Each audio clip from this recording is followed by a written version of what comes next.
प्रिय विद्यार्थियों, नमस्कार। आप सभी का आपके अपने YouTube चैनल कांति हिंदी क्लासेज में हार्दिक स्वागत है। जैसा कि आप सभी जानते हैं कि इससे पूर्व हम क्षितिज कक्षा 9 अध्याय 9 से कबीर का सामान्य परिचय, कबीर की साखियाँ, इन पर 2 वीडियो में चर्चा कर चुके हैं। आज हम कबीर के शब्द पद पर चर्चा करेंगे, जिसमें कबीर की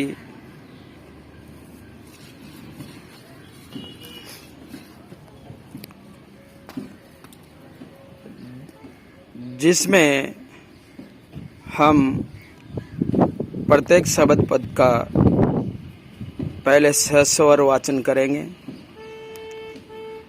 उसके बाद कठिन शब्दार्थों को समझते हुए भावार्थ ग्रहण करेंगे। कबीर के प्रथम शब्द पद का सस्वर वाचन करते हैं। मोको कहाँ ढूंढे बंदे, मैं तो तेरे पास में। मोको कहाँ ढूंढे बंदे, मैं तो तेरे पास में। ना मैं देवल ना मैं मस्जिद, ना काबे कैलाश में। ना ही कोने क्रिया कर्म में, ना ही योग विराग में। खोज होए तो तुरंत मिलियो, पल भर की तलाश में। कहे कबीर सुनो बैसादो, सब सांसों की सांस में। अब हम प्रथम शब्द पद का भावार्थ देखते हैं। इसमें कबीर ने बताया है कि ईश्वर किसी निश्चित स्थान पर नहीं रहता है, वह तो सृष्टि के प्रत्येक कण में व्याप्त है, अर्थात हर जगह निवास करता है। मोको कहाँ ढूंढे बंदे, मैं तो तेरे पास में। ना मैं देवल ना मैं मस्जिद, ना काबे कैलाश में। कबीर के ईश्वर कहते हैं, हे मेरे भक्तों, तुम मुझे ढूंढने के लिए कहाँ कहाँ भटक रहे हो। मैं तो तुम्हारे पास ही हूँ। ना मैं किसी मंदिर में हूँ, ना ही किसी मस्जिद में मिलूंगा, ना ही काबा या कैलाश जैसे तीर्थों में मिलूंगा। ना तो कोने क्रिया कर्म में, ना ही योग विराग में। और ना मैं पूजा जब तब या किसी कर्मकांड के द्वारा मिलूंगा, ना ही योगी बन जाने या वैराग धारण कर लेने से भी मुझे पाओगे। खोजी हो ये तो तुरंत मिली हो, पल भर की तलाश में। मैं इन सांसारिक आडंबरों या दिखाओं से कभी प्राप्त नहीं होऊंगा। यदि मुझे सच्चे मन एवं पवित्र भाव से खोजे तो मैं उसे पल भर में मिल जाऊंगा, क्योंकि मैं कहीं बाहर नहीं बल्कि तुम्हारे अंदर ही निवास करता हूँ। कहे कबीर सुनो भाई साधो, सब श्वासों की श्वास में। अंत में कबीरदास जी कहते हैं कि हे साधु जनों, हे अल्लाह के बंदों, ईश्वर हमारी सांसों में ही समाया हुआ है। अतः ईश्वर को अपनी आत्मा में ढूंढो। यदि अपनी आत्मा को जान जाओगे तो ईश्वर को जान पाओगे। बच्चों, उम्मीद है कि यह भावार्थ आपको समझ में आया होगा। बहुत अच्छा। इसी प्रकार मन लगाकर अध्ययन करते रहें। अब हम अगले शब्द पद को देखते हैं जो हमारी पाठ्य पुस्तक क्षितिज में दूसरे नंबर पर है। संतों भाई आई ज्ञान की आंधी रे, भ्रम की टाटी सबे उड़ानी, माया रहे न बांधी, हित चित की दे धूनी गिरानी, मोह बलिंडा टूटा, तृष्णा छानी परी घरी ऊपरी, कुबदी का भांडा फूटा, जोग जुगति करे संतो बांधी, निर्चु चुवे ना पानी, कूड़ कपट काया का निक्ष्या, हर की गति जब जानी, आंधी पीछे जो जल बूठा, प्रेम हरि जन भीना, कहे कबीर भान के प्रगटे, उदित भया तम खीना। बच्चों, इस शब्द पद में आए कठिन शब्दों को देखते हैं।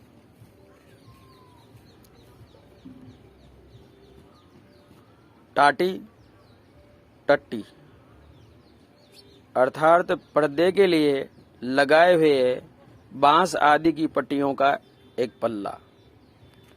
थूनी, स्तंभ या टेक। बलिंडा, छप्पर की मजबूत मोटी लकड़ी। छानी, छप्पर। भांडा फूटा, बेहद खुला। निर्चु, थोड़ा भी। चूहे, चूता है या रिश्ता है। बूठा, बरसा। खीना, क्षीण हुआ। प्यारे बच्चों, मुझे आशा है कि आपने इन शब्दार्थों को पहले भी पढ़ा होगा, एक बार जरूर पढ़ें। अब इसके बाद हम इस शब्द पद का भावार्थ देखते हैं।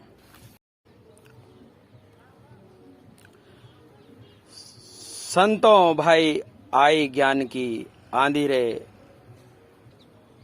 भ्रम की टाटी सबे उड़ानी, माया रहे न बांधी रे। कबीरदास जी ने ज्ञान के आगमन की तुलना आंधी से की है। आंधी से तुलना करते हुए कहते हैं कि जब ज्ञान का आगमन होता है तो सबसे पहले मन का भ्रम दूर हो जाता है और माया का बंधन खत्म हो जाता है। हित चित की दे थूनी गिरानी, मोह बलिंदा टूटा, तृष्णा छानी परी घरी ऊपरी, कुबदी का भांडा फूटा। फलस्वरूप अर्थात अपने और केवल अपनों के स्वार्थ के बारे में सोचने की मनोवृत्ति समाप्त हो जाती है, एवं मन का मोह भंग हो जाता है। मोह भंग होने से अधिक पाने की लालसा या लोभ लालच मिट जाती है। जोग जुगति करी संतो बांधी, निर्चु चुवे न पानी, कूड़ कपट काया का निक्ष्या, हर की गति जब जानी। जिससे हमारे अंदर की कुबुद्धि या दुर्बुद्धि और मन के समस्त विकार नष्ट हो जाते हैं। आंधी पीछे जो जल बूठा, प्रेम हरि जन भीना, कहे कबीर भान के प्रगटे, उदित भया तम खीना। जो सच्चे और संत प्रवृत्ति के होते हैं उन पर ज्ञान के आगमन से कोई विशेष परिवर्तन नहीं होता है। ज्ञान प्राप्ति के बाद जब अंदर के समस्त विकार मिट जाते हैं तब मन शांत और निर्मल और प्रेम से परिपूर्ण हो जाता है। अज्ञान का अंधेरा दूर हो जाने से मन में भक्ति भाव जग जाता है और भक्त ईश्वर से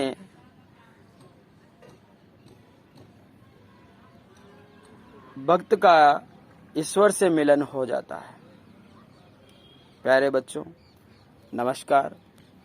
आशा है आपको ये दोनों शब्द पद अच्छी तरह से समझ में आए होंगे और मैं आशा करता हूँ कि आप इनको एक बार दोबारा फिर पढ़ेंगे और भावार्थ को अच्छी तरह समझकर ग्रहण करेंगे। यदि आप सबको ये वीडियो अच्छा लगा हो तो लाइक करें, शेयर करें और सब्सक्राइब करें। नमस्कार, जय हिंद, जय भारत, धन्यवाद। मिलते हैं अगले वीडियो में और नए टॉपिक के साथ।